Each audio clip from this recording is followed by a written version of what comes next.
right. My man Dave, thank you so much for coming in and taking the time out to come in and share your experience so far in the crypto world, man. I'm very excited. We've had a couple conversations off the record about it, and you have so much experience compared to some of the people that I've talked to, and it's just like I just can't wait to dive in on it. Thank you, man. I'm stoked to be here. We're glad to finally get the mics on. We've chopped it up pretty heavy off mic, and so I'm glad we finally got the mics on to get it all on recording. I can't believe I didn't turn the light on. There we go. There it is. Boom! I can't believe I didn't turn that on. Now we're really going. So so for everybody who doesn't know who you are, just give us a brief rundown: who you are, where you're from, what you're up to, things like that. Yeah. So my name's David. I'm originally from Columbia, South Carolina, not far from here. Moved around a good bit. 3 high schools in 3 states. Wow. Ended up in small town LaGrange, Georgia. Went to Georgia Southern, then ended up in Atlanta for a little bit. Moved to Charleston the last 2 years, and it was great, but missed the pace of the city life. And I'm a big biz dev guy. Like, I just love chop and shop with my buddies, and I missed that. I wasn't getting a lot of that in Charleston, so came to Charlotte, and it's been great. Been here about 3 months. It's been a whirlwind, just NFTs the last year and a half, and I got engaged about a year ago, married last month, so it has been a crazy 14 to 18 months, but things are slowing down. I'm getting to check out this beautiful city and starting to run into people that I can chop it up with, like yourself, and it's been great so far, man. It's what I've been looking for. So funny. It's like I don't go out very often, and one of the nights I do go out, I meet your fiance and her friend, and then next thing you know, they're like, just come with us. You'll meet David, you'll love him, and then next thing you know, we're talking crypto and everything just at your place. It's funny how everything kind of. They were having a time too. I left them for like 2 hours, and they were a mess when I came and picked them up, and hopped in the car with them, and I didn't know where else taking care of them, and we just hit it off that night. Yeah, so much fun, and so. Kind of a little bit about you. You said that you got a lot of like business dev and stuff. And so, what did you go to school for, and like what did you go into after school? Yeah, so my degree was in international trade, and it's kind of one of those biggest strengths, biggest weaknesses. Like, it's so ambiguous, but that's always kind of approached things. I like just a little bit of everything. Yeah. And I've always just been a buyer and seller of things. Like, ever since I was a kid. I remember in college, the frat flags guys used to hang up. I bought those on Amazon for like $2 a piece and would sell them in the Rotunda cafeteria for like $20. So just always a buyer and seller of things. Just hustling. And so I thought international trade was like encompassing of that. It was just buying and selling stuff internationally. I was like, that sounds about my wheelhouse. Took Chinese. You had to take a second language. I was terrible at Spanish.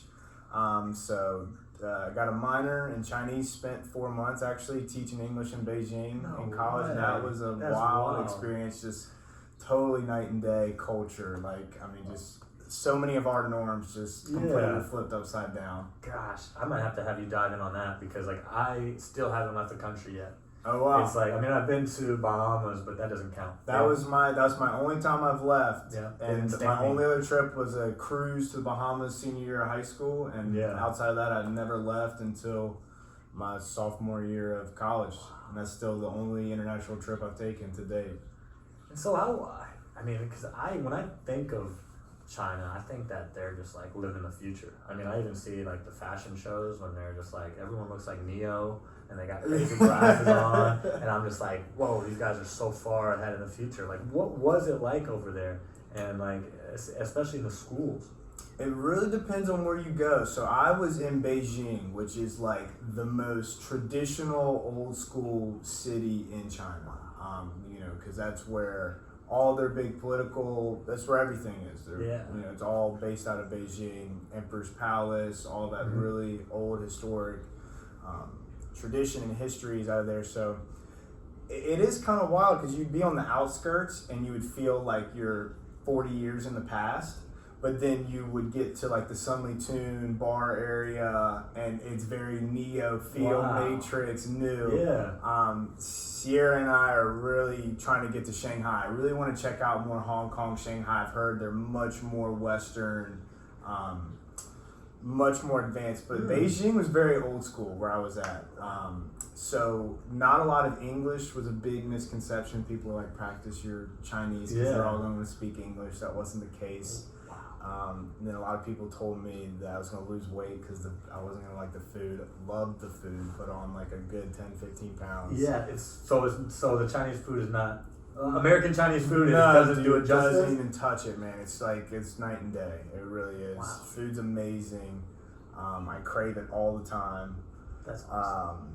What a cool experience. But yeah, super cool experience. Schools, different because like, you know, we do a lot of coddling in today's age. They're still old school. Teachers will scream at those little 4 or 5 year olds. They'll smack them upside the head. Really? So that was very different. Too. Yeah. So like big no-nos here. State-run schools there. They don't care. Like it's still very old school. And I don't know if that's still the, you know, Shanghai or Hong Kong, more Western cities are like that. But Beijing, they roll very, very old school. Wow. But the amount of history is just mind-boggling, dude. You know, you think about America, it's been around a few hundred years, and that feels like a long time. In China, you're just in these temples and stuff that have been there for thousands of years. And, you know, we're such a rat race, I feel like, sometimes here in America, and they're very just, things are slow. Like, the perspective of time is very different over there. Could you imagine if you were, like, had the rat racing, like, perspective and you were trying to build the Great Wall? Right. Like there's, it's just like you're not gonna finish this in your lifetime, and so I can understand. I can seriously see why that could completely flip your rat racing perspective, because like I'm gonna go in there and work every day, and in my lifetime it's still not gonna be finished. Right. But they're very cool with passing it on to them. They just play such a long game, even within their own families, their government. Plays things very different. The Great Wall of China is one of the most amazing things I've ever seen. You got to see that? Yes, I got to see it, and it is literally just these hilltops. You know, they're almost like vertical, and like to think they built these massive walls. It's just literally like jungle, straight, steep slope. Like it makes no sense when you're looking at it. And it's really something to see in person. Very cool, man. I'm gonna have to, like, I've always wanted to go to Asia. It's not. I don't think it's above Europe on my list, but Asia. It is one of those. It's one of those places that doesn't immediately come to people's minds, but they love Westerners. So like, you know, having European or American people in your club is kind of like within the culture. Is like that means your club is the spot to go to. So if you're a foreigner, these club promoters will come to you and they'll give you a table and let you drink for free all night because that's just like a good face for the club. Yeah. So not a vacation spot people think of, but it was so much fun, man. I had such a blast. Nightlife there is crazy. You can kind of do whatever. They just love you, man. It is a lot of fun. That's so cool, because I've always got the kind of conception that people don't like us when we go overseas. Yeah, they had some wild misconceptions. I'll never forget, I was in a cab one time, and the cab driver asked me if it was true that after your 65th birthday in America, you eat free McDonald's. All old people eat free McDonald's over here. He asked me if that was true. So then you get some funny, like, they have such a perspective. Like, no, but you can use your social security on McDonald's. Yeah, yeah, exactly. That's so funny. So that was super cool. And then I graduated, waited tables for a little bit, lived with my parents, and then took a job in Atlanta working for a group of poultry brokers. Started out in logistics, moved into documentation. So basically, it was really a cool setup. They were non-asset, and just from an office phone in Atlanta, you could buy chicken directly from a Pilgrim, Sanderson, Tyson, directly out of their cold storage unit on a port. Get a trucker to pick it up. He'd put it on a boat, send the documentation, clear customs, and we did a lot of Asia, Taiwan, Hong Kong, South America, Africa, Middle East, and you never had to touch it. You buy it straight from producers out of their cold storage, and so I love that job. Just back to the buying and selling. Yeah, like I was just like right buying and selling chicken. I thought it was super cool, and two international people too, like that. Yeah, right and so I learned a lot about clearing customs, which I found fascinating. So yeah, and then my job here now is I'm a data analyst in food. So we do food service for hospitals, a lot of tech, cafeterias, stadiums. We do like the Panthers and Truist Field here in Charlotte. And so I crunch numbers on center of the plate, which is your beef, pork, chicken, fish. So I just look at the price and volume of those things most of the day and kind of build reports around that. That is my plate. Yeah. Those things. Yeah. It's like I'll have all the protein. Small thing on the other side, probably not a vegetable, most likely potatoes, but you got some big muscles. I don't doubt you. I don't know. It's like mess with the center of the plate because when people like look at me, they're like, "Oh, you must eat so well," and I'm like, "Well, I don't eat vegetables." Yeah, and so it's mostly just carbs and protein, and so big center of the plate guy. Big center of the plate guy. I'm here for it. And it's so funny that because you say international.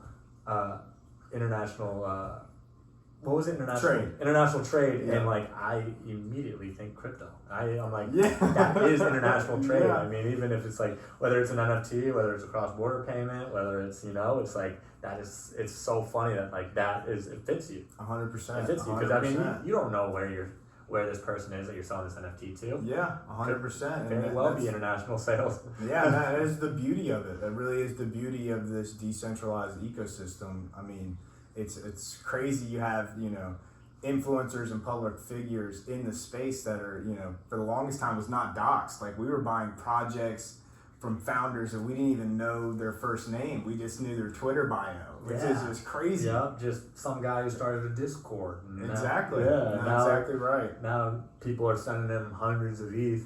Yeah. Because he's got a cool project, and it's just it may go down to zero. Yeah, and a lot of them have. It's been, I mean, I'm sure you're in it, and you had the wherewithal to even be a part of DeFi Summer, and you were there early, and I didn't even have any exposure to blockchain as currency and really even the technology. I'll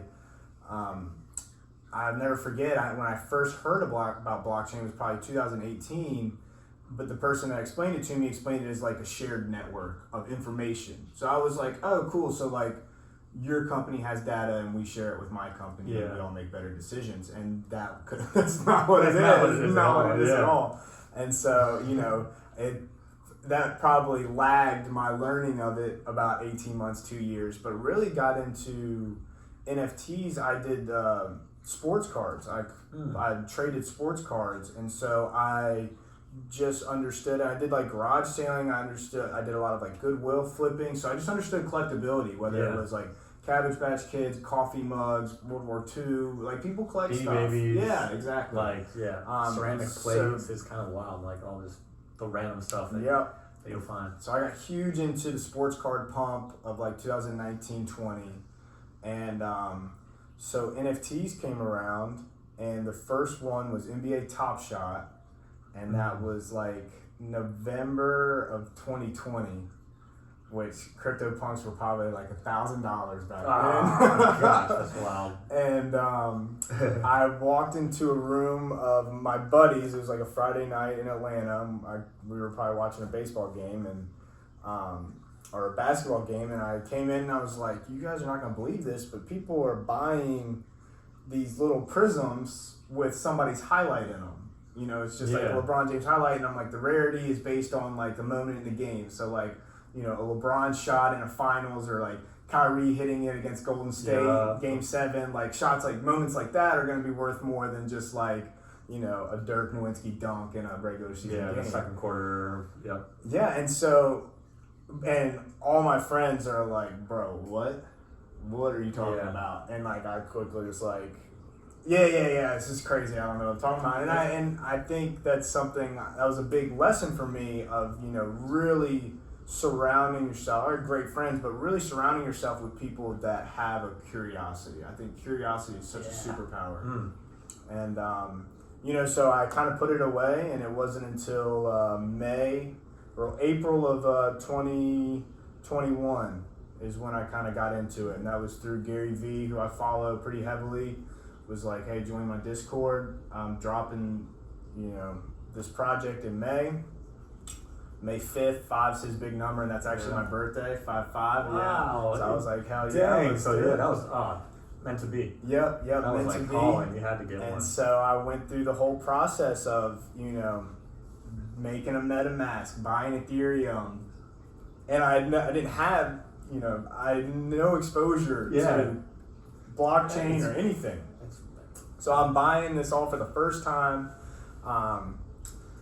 And that April is when things it ran from like 2,000 to 4,000, and then like back down to 2,000 in like the span of a month. So like I'm like, all right, I need this much ETH to buy VFriend, and I was like, I'll just buy it in a couple days, and it's like $600 more. I'm like, oh shit, like let me buy some, and then like, I need some more. Like 2 weeks later, drop's about to happen. It's just every day is going up. It's really funny if you look at the chart, like right in this little 3-week window of minting them, it would just skyrocket and it came right back down. But that was, minted 2 of those, and just, I could probably get squirrely talking about it. There's just so many different angles. It's such new technology, which I'm sure we'll dive into. It's just so many different angles to come at it from. Yeah. Yeah, that's awesome. I mean, because I actually remember on Twitter seeing the LeBron James dunk. That was just like it looked just like a GIF. Yeah. And it was just like, people were like, As in like the little prism that opened up. Yeah. They're like, this sells for blank. And I'm like, well, and so then I was just like, okay, so people are selling highlights. Mm-hmm. That's cool. I was kind of like in there. I was like, okay, I could see the potential in that. And then I just didn't have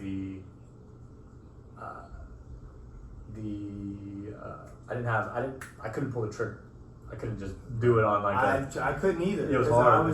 Even my old school brain was like right click save. It was like, I can just like, why do I need to why does the blockchain need to tell me I own this, 12-second highlight? Yeah. Like I can just save it to my phone. Yeah, and I mean, because I got in on Chainlink back in 2019, I believe.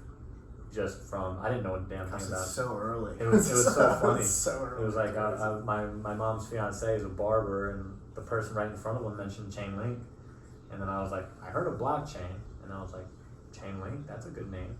And then I was like, what's that ticker symbol? And he was like, Link, LINK, and I was like, gosh, if you have a good name, I mean, it's only a matter of time. And so then I was like, the next day I just popped $500 in and got me. And Link's protocol is cool too. Yeah, really cool concept. And they're like the only one that's doing it right now. Like no one else is that is even in that space. And so I hope that they continue to be that first to market. But we'll see. I mean, I hope I can get it all off of damn Celsius, but that's where it's all locked up. So I actually have no link right now. I have 0 link until Celsius. I know some people with some big Celsius bags, and that so is that's a tough one. And so your first NFT was a VFriend? Was a VFriend, yeah. Wow. Very first one, minted from the website. And that's like, and when I think of NFTs, I mean, Gary Vee kind of went balls to the wall with NFTs, like the way that his content is, the way that he talks about it, the way that he hypes it up. It's like in that little office that he has where he just films all of his content. I mean, the amount of times he said NFTs is remarkable. But I wish I would have got in on that because of how much of a genius Gary is. I mean, just because I know he's going to do so many different things with it that's going to reframe the like he's going to lead the way in like changing how people use NFTs. Right. He's very much a pioneer, and he is so thoughtful. He understood most of my community's not going to understand this like I do. Yeah. So he was one of the first people to put that real world utility with it. Mm-hmm. So a lot of NFT last year was collectability with a hint of utility. Yeah. And Gary preached it's going to be utility with a hint of collectability. And so what he did with it was, hey, this token is your ticket to VCon. which is an event I'm going to throw. It's going to be like my South by Southwest that I'm going to throw for, my community. Yeah. And this token gets you a ticket to that for the next 3 years. Oh, it's only 3 years? It's 3 years, yep. Oh, what happens after 3 years? I mean, but see, that's the beauty of the blockchain. It could be whatever. It could be nothing. He could wake up in 7 years and say, "Hey, I got this island. We're all partying out here." That's what I think a lot of people don't understand is how much of this is in perpetuity. Like these guys have to build now, but you can go back and see who minted, who never sold, who were your first believers, who were the guys that funded this whole thing. If it blossoms into, you have to build a business behind it. We can talk about art and collectability, X-copy people, and those are all great, but now it's so saturated, you got to build a business behind it, and there's got to be value. And, it's going to be cool because you can see your stakeholders. You can see your very first stakeholders. Who are the people that funded this thing from the very beginning? But he put the utility in it. So for me, it was like, I want to be around more like-minded people. This is crazy. It was like 0.5 ETH at the time. So it was like, $2,000, $2,500.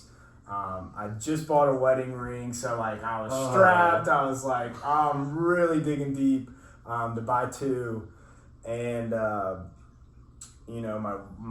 fiance at the time, my wife was like, do it. They're like, you going and making those friends makes a ton of sense. Like, do that. Yeah. And so I was like, well, if anything, I'll get to go to this conference, and that was the thought process for a lot of people, and Gary thoughtfully tied that real world utility to it, and that people bought in just for that one fact. Like he has some very top end NFTs that give you some very exclusive one-on-one time with them. So he's got ping pong Kalong, which is you get to go to his office and play ping pong with him for 2 hours.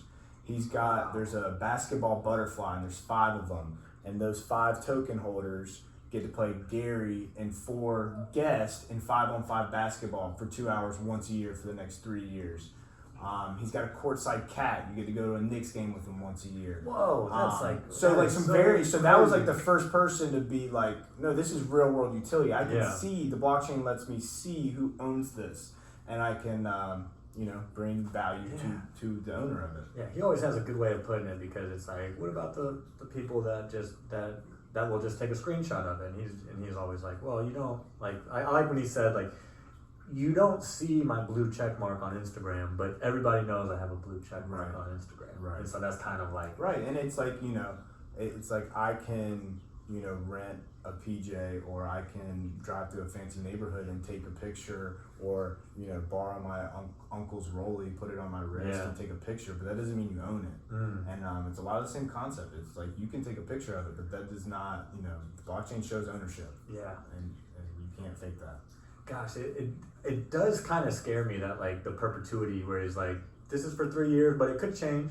It's like, because he could add anything to that contract. He said he gets fired up. He gets so fired up. And it's been crazy watching him navigate this, because he's so enthusiastic and hype, and there's so many people over leveraged in the space. Like, he'll hype something up, and then we'll price in this big announcement. It's just something. It's a building block that's not something big, but like Gary will be on a podcast and he'll be like, I can go and look at this thing in 10 years and find people that minted and never sold day one, and I might just buy him a fucking house. Like, Like, he can really decide in 25 years to go back and pull this data and see everything, every transaction, everybody who minted, everybody who never sold.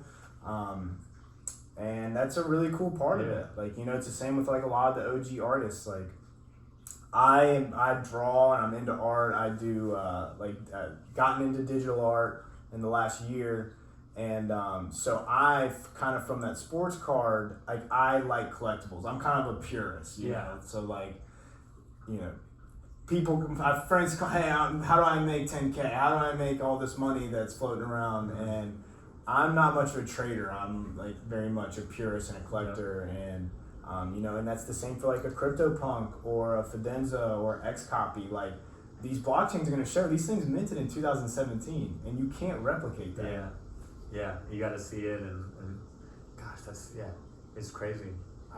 because part of me, I think like, because I was in a nodes project, and then they completely changed the whole script of their contract, and it was just like, and it did not benefit the holders. It's like I bought a node thinking it was gonna be like just earn me income for the rest of my life. Yep. And then they were like, we're gonna chop that at 20 strong, and now it's like, damn, my node only lasts me 100 days now, and I'm like, and I just dropped, and we just put all this money into it. So it's like, it's crazy. And so like, I would be very, I wish I may have to reach out to you and see if I can find more projects like Gary V's or other ones that actually have utility, so that I could get involved in those and actually be a part of something. Because I mean, I'm wearing my Happy Land gummy bear, and I love that. It was just and it just kind of gave me access to a community, and they talk about mental health, and they donated a lot to mental health power in that, and stuff like that. So much power in that. It's very cool kind of seeing that. And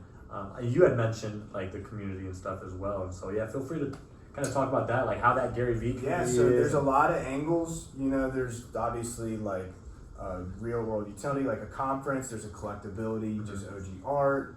But then there's a community aspect, and it's cool. Like the layer, you have collab land, and basically you can make discords now that are token gated, right? So I have to connect my wallet to, I'm in Discord, collab land DMs me, I connect my wallet, it verifies I have a V-friend or a Bored Ape or Fidenza or whatever it is, and now I have access to certain channels. So you're in a community now with people that are other holders of this token. Exclusively holders. And then you have sub-channels within that. So like in V-Friends land, there's spectaculars, there's different rarities. And so there's a channel for just specs. There's a channel for just gift codes. In Bored Ape, you're going to have a general, and then you're going to have apes. You're going to have a channel for just mutants. And so it's really cool that you can now token gate certain things and have access to these communities. And there's a lot of power in that, man. Like I am now, some of these projects I'm part of, if you get into some of the nerdier ones, like if I need a dev or VC funding, or like just the amount of people I've met over the last year is exactly what I was looking for. Was I have a lot of old school homies, and a lot of them are good old country boys, and they're not really operating in this realm, and I found a lot of the types of curious pioneer type. All the RuneScape players. People, all the RuneScape, Minecraft, that's honestly, Roblox, honestly, when I heard that, like someone was like, man, like it's like you got all these, like I think it was like BitBoy that might have said it when he was like, this is Wild West. He goes, right now this is just all the RuneScape people, all the people that were playing all those old games that were just just nerding out on the computer, that like smart. People that were that were like actually using Bitcoin to like spend Bitcoin when they were like when it was still cheap. It's like because people were actually using it to buy stuff. It's kind of crazy when it's like now it's just 100%. It's just a store value, but and you have now you have DAOs and stuff. So like Doodles is a cool example of like they have a community fund. The certain channels are token gated, and it's all on the ledger. They put into the smart contract X dollars from our secondary royalties goes into the community fund. It's got like, I think right now it's got like $1.4 million in it. And the community gets to vote. For every doodle you have, you get a vote on what we do. We bring proposals to these things, and we vote. There's a lot of VC groups. It's stocks. It's like and DAOs are a kind of different topic because they are the closest thing that will be treated like a security. So there's a lot of legality. Those will be the first to go. But VC groups, like a charity. VC? Venture capital. Oh, gotcha. So funding, just raising for startups. And a lot of groups, built around that. And it's just really cool because the ledger lets you see these funds. And, so we talk about, you know, we want to know what our politicians are doing. You know, like a lot of people go to Maxi, like, let's put it to the government, like, let's see all there. Yeah. And you start small, but when you play on it, you see that, like, man, running a charity on the blockchain makes a ton of sense. Like, if I'm using a stable coin, all the stakeholders get to see exactly where everything is, who's sending what money where. We can vote, we can use tokens to vote on what we do with the funds. There's a lot of, like, man, it's just so many smart people, and I am not a geeky data, computer scientist, but man, these guys I talk to are just so smart and so creative, and I just love it's hard to explain to somebody, you know, what these NFTs are, because it's so speculative. It's just new ideas. Yeah, it's new ideas, and you know, from a technical standpoint, like, you have your ERC20, which is like your fiat. You know, 1 Bitcoin equals 1 Bitcoin. Or, you know, 1 Ethereum is $1,800 USD, and a NFT is an ERC 721 token, which is more like a deed to your house or like a car title. So it's like a token that's on the blockchain, but it's non-fungible. So we're like, Ethereum is quote unquote fungible because I can trade it for Link or USDT or Bitcoin. But ERC 721, which is what like a Bored Ape or a CryptoPunk or a VFriend is, as far as just that kind of token. And the only difference between the two, as far as the Ethereum network is concerned, is it's non-fungible. So it's, you know, your deed to your house is whatever the guy that pulls up to the lot and looks at your house and values it at. So you can't trade an NFT directly to dollars. You can't peg it to anything. You can't peg it to anything. Wow. Right. I didn't even think about it like that. And I love the ideas of, like, because I remember like just when people were saying, we're not going to be thinking like 1 Ethereum is $1,800. We're going to be thinking 1 Ethereum is 1 Ethereum. Right. It's like we're not. It's like it's so funny when you think about that. Like I even just saw.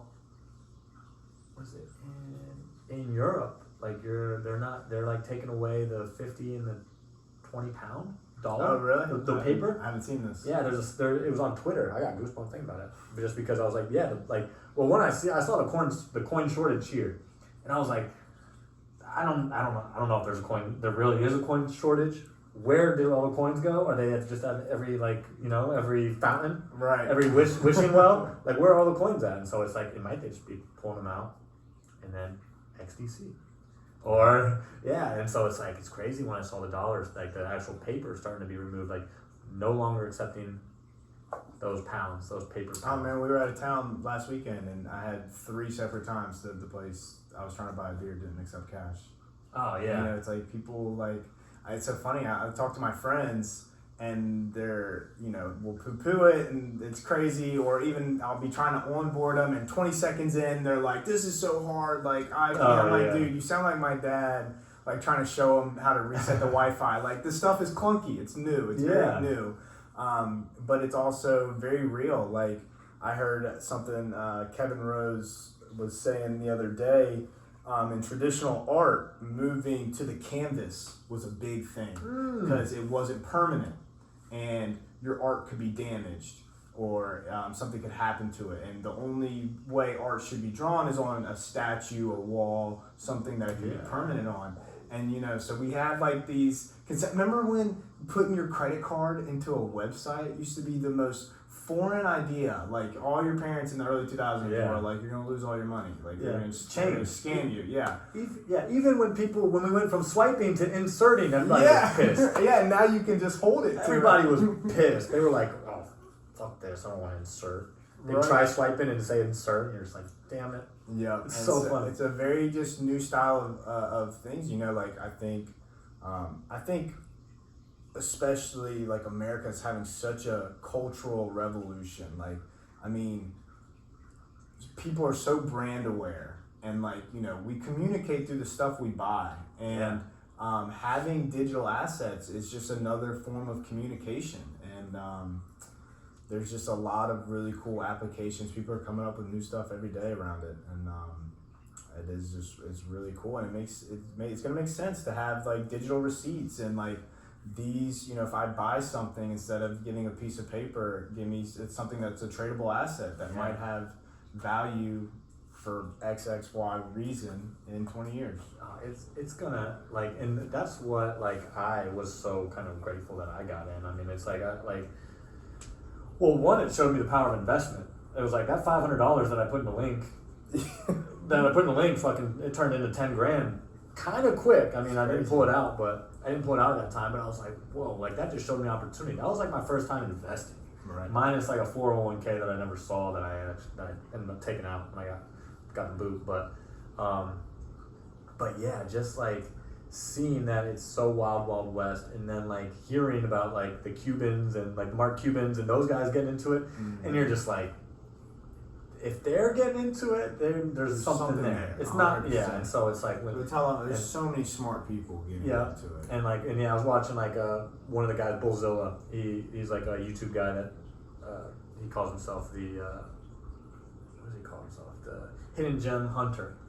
And so like he found Matic at where you could get you got 10 or 100K for $100 Matic.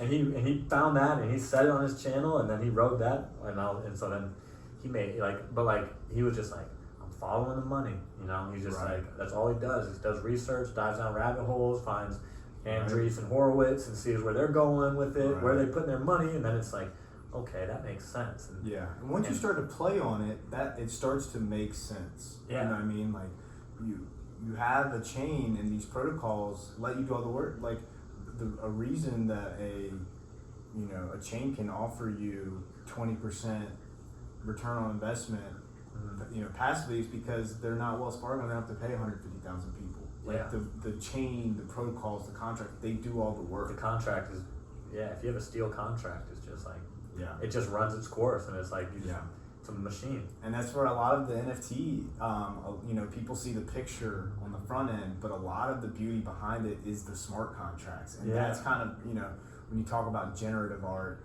like a Tyler Hobbs, Fidenzas or Ringers or big ones, art blocks, they bring in these attributes, but they don't piece each one of those works together.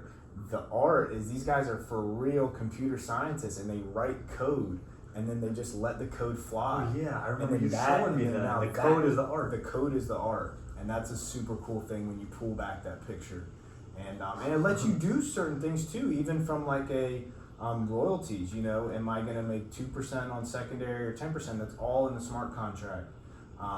Is it gated? Do multiple people have to vote on things to move funds a certain way?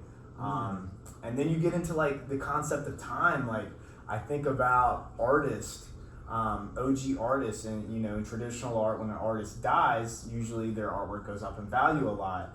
And thinking about guys putting like Easter egg script into a contract that like unlocks something for the current holders when they die or at X period in time. So it's just the blockchain. I think a lot of people lose sight of the perpetuity part of the blockchain. Yeah, that is wild. Because I also think, what if a project dies because someone passed away? 100%. Because they're just like, Gary Vee goes away tomorrow. I don't know who's building out V-Friends. Yeah, I don't know if I trust Barry C. I don't know. And you see a lot of that we call them slow rugs. And that was a big learning curve. Is you can have guys that are great artists, but you have to be a business operator. Like if you're not a top 0.0001% artist, somebody like Beeple was making day-to-days in 2004. And that was the collage that went for $69 million. He started that piece of artwork. It's all his day-to-days. The first one was in 2004. Like these guys were doing it. Xcopy was doing this stuff. They were making digital art decades ago, but there was no way to verify it. You know what I mean? You could send me a vector file, and I hold that, but like there's no ownership. But now the blockchain allows these guys to have it, and a lot of these guys, they have great art, but you have to be an operator. Like Gary has to build out V-Friends. He has to make Patient Panda matter, or it's not going to be a successful project. Bored Ape. they've got to build out the other side and like a platform and an ecosystem where there's stuff I want to buy. There's stuff that people want to use this ecosystem for. And so are they building that for the apes? Because I know that ape token, is that connected to the Bored Apes? That's the idea. Okay. Is that their more utility side? There's a lot of speculation. I saw this is literally the most speculative asset in the world because we can think people, and it's my bet that people are going to care about CryptoPunks and XCopy in 15 years, but people could not. The next generation might say, shit's whack, dude. I don't care about that. Yeah, it could just be sitting on a hard drive somewhere. So it is incredibly speculative, but the idea is that they're building a metaverse, and I think that's kind of a buzzword that gets thrown around because it's easy to comprehend. I haven't seen there hasn't been that thing. Ethereum has NFTs, so I think there's inherent value on that. Yeah. If you want to trade the OG NFTs, you have to have Ethereum. But there isn't that big thing yet where this is going to scale. This is going to onboard. I always think of will my wife need to use this? Will my dad need to use this? Yeah. And that thing really isn't there yet. The idea with other side and Bored Ape is it might be a metaverse hangout. There's ideas that it'll be like a gaming engine. So, they build a platform for people to come on board their games and kind of like a Roblox. Yeah. So I'm not really sure. Wow. Yeah, that's kind of wild. Yeah, I saw Gucci was accepting Bitcoin. They did just a week or two ago, right? And I was like, whoa, that's kind of crazy. Yeah. Especially, people when Tesla was accepting Doge, I don't know if they still are. That's kind of wild. But it's so speculative, man. The money that happened over the last year, you could just throw something at a wall. And people got hurt too, man. There's people buying Fidenzas for $3+ million and selling them in the last month for $200K. A lot of people got hurt. Some of the flips I made, it was just looking back on them, now they're down. Stuff that you were selling for $20,000 now you could buy for $300. It's crazy. Yeah, it's crazy. And because Gary even said this a while back, he was like, "Do I think a lot of the projects will go down to zero? Yeah." He goes, "Will I be scooping up the ones that I think will come back?" Right. And you have to find those operators, and that's a big part of it. Of Gordon, Kevin Rose, Gary V. Beeple, Danny Cole, whoever, Amber Vittori, whoever you're into, they have to operate. They have to be able to build out a business. They have to make people care. They have to build a product, or a brand. A lot of it's IP. You have to. For every Rugrats, Transformers, Power Rangers, there were a gazillion that didn't happen. Yeah, and that's what we're gonna see happen. Wow, I didn't even think about it like that. I do. Have you checked out Decentraland? Yeah, a little bit. I understand how it works. I think that will be something cool here in a couple of years. Yeah, I really do. Well, especially me. I work at Custom Ink right now, and if you go to our website, there's 3 ways you can book an appointment. 2 of them are virtual. Wow. And it was funny. I was actually interviewing for a job, and they were like, "Where do you see the stores channel in 5 years?" And I was like, if you guys aren't thinking about the metaverse right now, then you guys are kind of losing it. Right. Because I could just imagine because right now it's I'm working on a computer. I can put you can email me a photo, and I can put the photo on the shirt, and you can show it on the computer. Right. But I just imagine being in the metaverse where it's I'm holding a hanger in the metaverse, and I'm just here's your image, and then it's just there. And it's I'm already working with people over Zoom or Google Hangout or everything like that, over the phone, and then in person, and I'm I could see Custom Ink having a metaverse, cause I even thought of gyms in the metaverse too,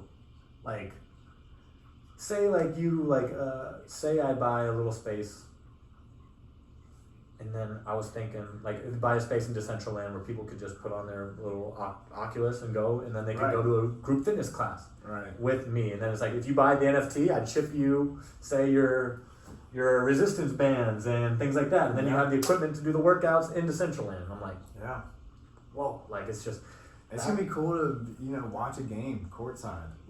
I'm a big Eagles fan. I would love to instead of, watching the ticket on my TV, Yeah. to be able there and like watch it live and feel like I'm in the third row. Yeah, and then get thrown into Eagles jail too. Yeah. Yeah. Virtual Eagles jail. You're like streaking on the field. You're going to jail. Yeah. Yeah, I've heard that that's the craziest place to be real. Yeah.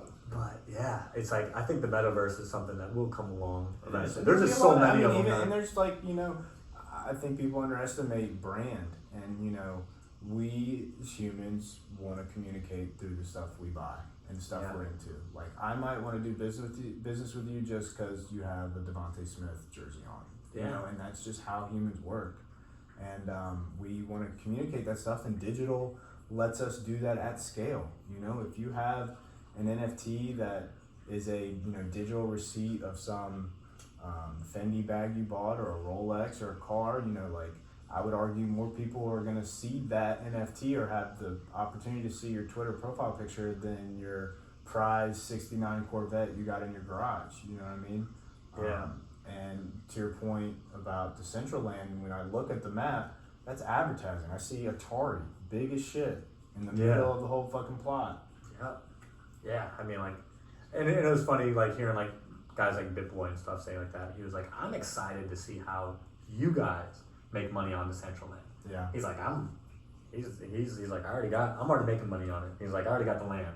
Yeah. And so I was like, good for you, BitBoy. That's so true. And then, he's got the land, and so then he's like, I'm just going to wait. We're going to have to build products, and that stuff takes time. And I think you see a lot of flippers got into it. I'm actually a very patient guy, almost to a fault. I missed out on a lot of trades just because when I buy stuff, I'm totally comfortable just sitting on it for a decade. Yep.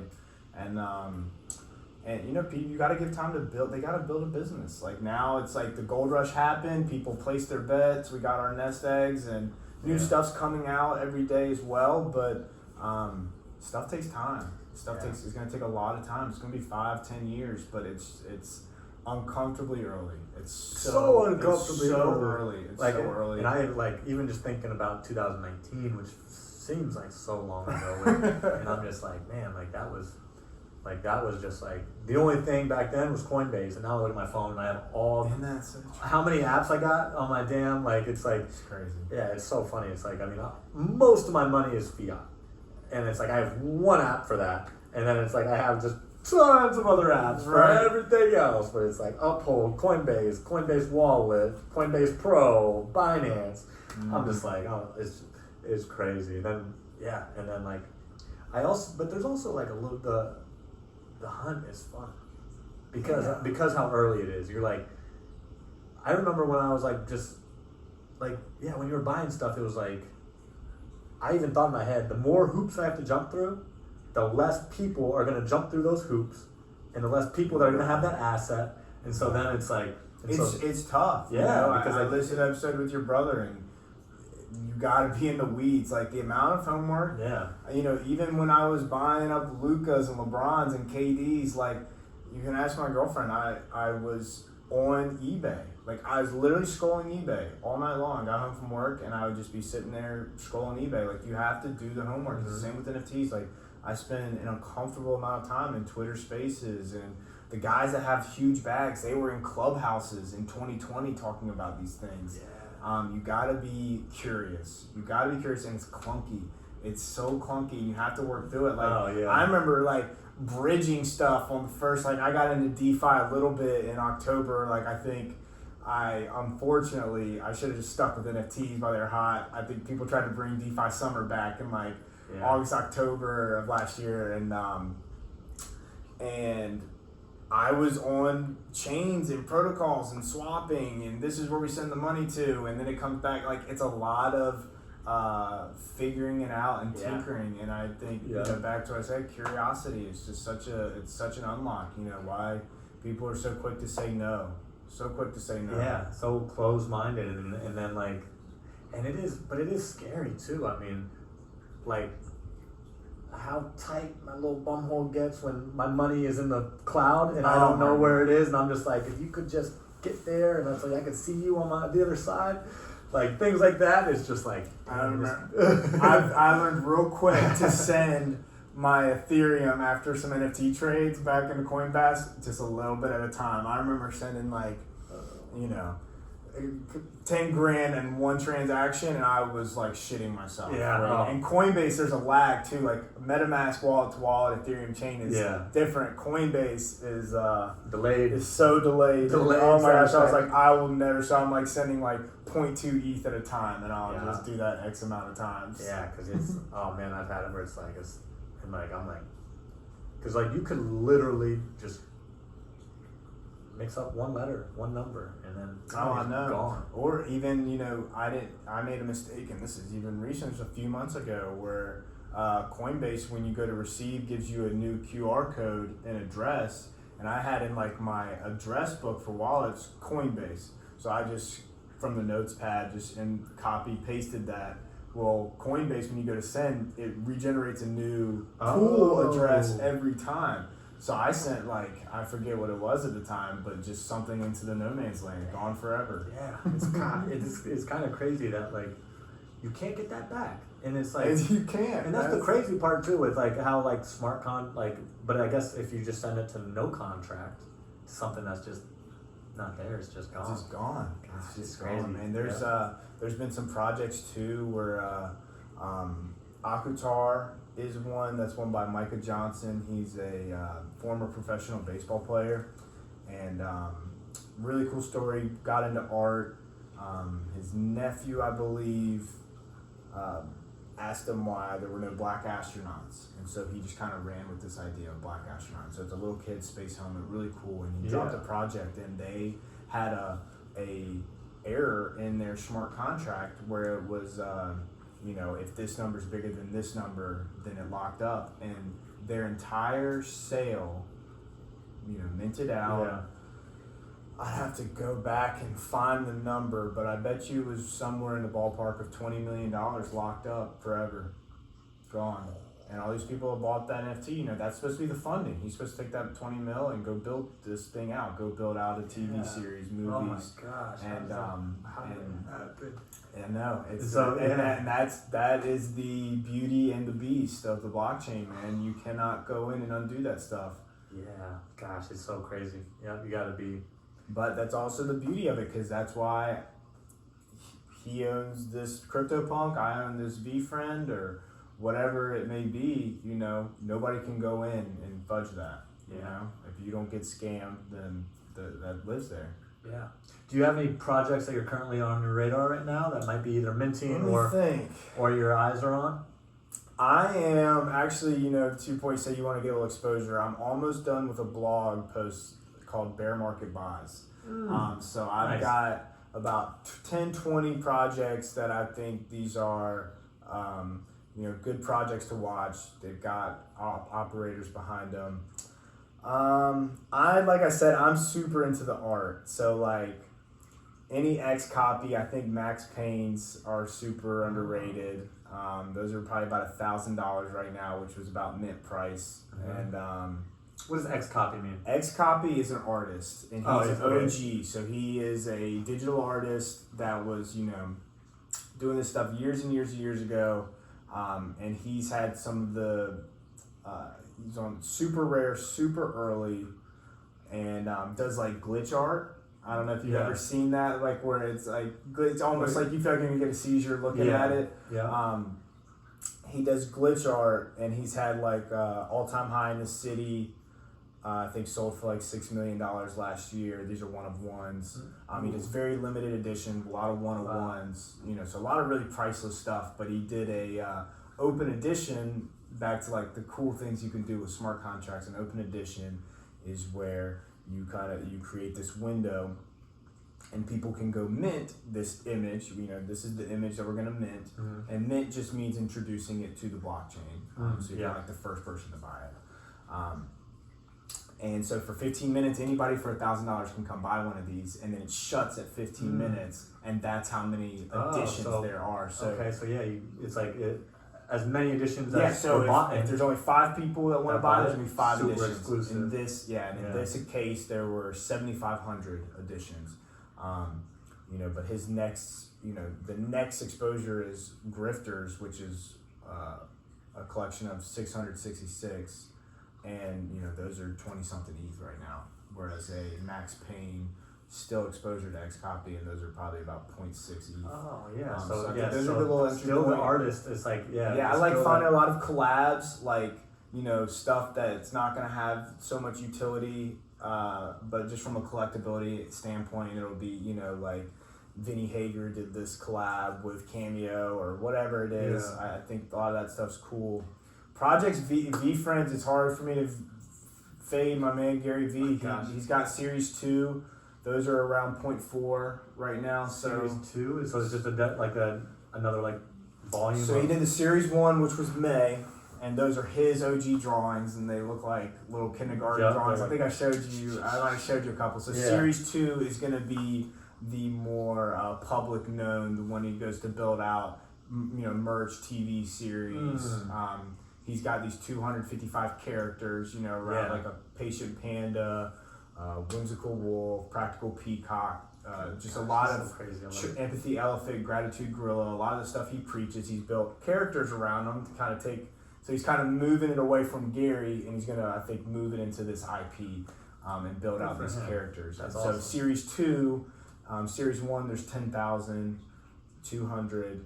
And Series 2 is 55,500. So a lot more supply, but that's scaling the community. It's an entry point. Get into the Discord Series 2 channel.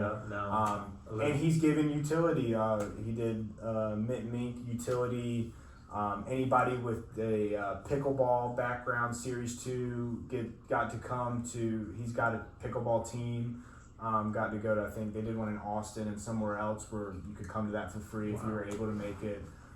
That's awesome. So those are probably around like 0.4, which I don't know what that is right now. It's like what, maybe $500 ish. I don't even know what the price is right now, but yeah. So 9 would be 0.5, so probably like $600. Yeah. So that I think, but a lot of these, it's so saturated. It's hard to flip right now. So I'll definitely send you the bear market eyes. It's much more long-term horizons. I'll link that to the show notes. Yeah, as well. for sure. I'll put that in there. I'm trying to think of. There's just so many creative people. Doodles, CloneX are huge. Even just like I remember when last time we spoke and I pulled up on my computer, it was just like the guy with the Vans. Yeah, where my Vans go? And I was like, this guy. Drifter Shoots. He's on there. He's got a open edition he did that I think it was over 10,000. Same concept, and it's just an image. So and that's probably 0.04 ETH. So it's probably like $100. So I think just getting kind of building out a little bit of a collection, getting some exposure to stuff. That's a good idea. It's highly speculative though. You never know who's gonna go on to pop either. A lot of these guys are up and coming artists. Like, is it there's just so many of them out there. Like, who's going to be that 1%? That goes on to matter. And so, are you with like in the future? Are you planning on sticking with NFTs, or are you going to go into kind of the other cross-border payments, DeFi, anything like that? Or are you kind of? I like both. I'm super into stable coins. I think there's a lot of value in that. I think non-fungible though. Even I think. A college degree, a deed to your house.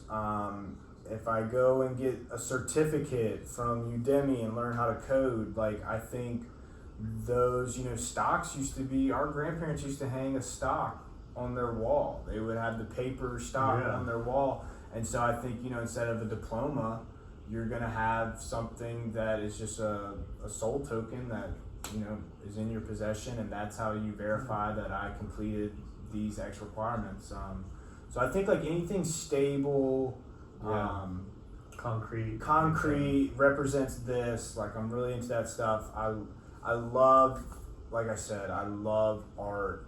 A lot of my time is on Twitter, just finding new artists and collecting, just from a purist standpoint. My big bets right now are Moonbirds, Kevin Rose, and V Friends with Gary V. I wish I still had a mutant. But those are kind of my bags right now, and I am, I like really digging for that 0.04, 0.05. Oh, he did a collab back then with these guys, and finding the little hidden guys. Low entry points, That's good. I'm definitely gonna do that because I'd like to get just I mean, this is the only NFT got very low entry point, and so I'm like, let me go in there because I think I gotta get some new ones. Yeah, definitely have to Start playing around. do. The operator matters the most, man. Like, Yeah. you know, to think back to like .com bubble, there were a lot of great ideas, but there were only a few Zucks, Bezos, The Jobs. You know, you got to bet on the jockey. He's got to go out and build something. Yeah, I love it. Well, shoot, man, we're closing in on an hour now. I've really enjoyed this conversation. I mean, I think that anybody who's into crypto is going to enjoy it, and I think anybody who is thinking about crypto might get some nuggets out of it as well.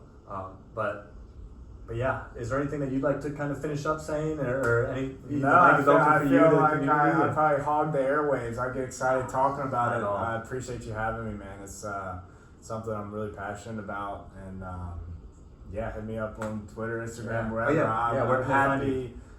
Twitter, DP Richardson 93. I'll tag Instagram, David Richardson. DM me, man. It's so early.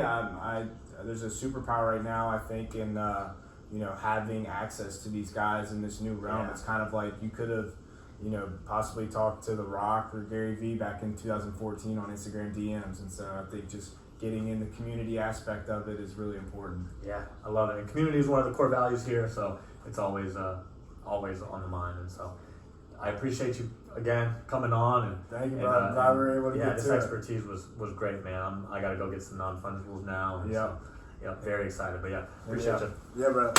Enjoyed it.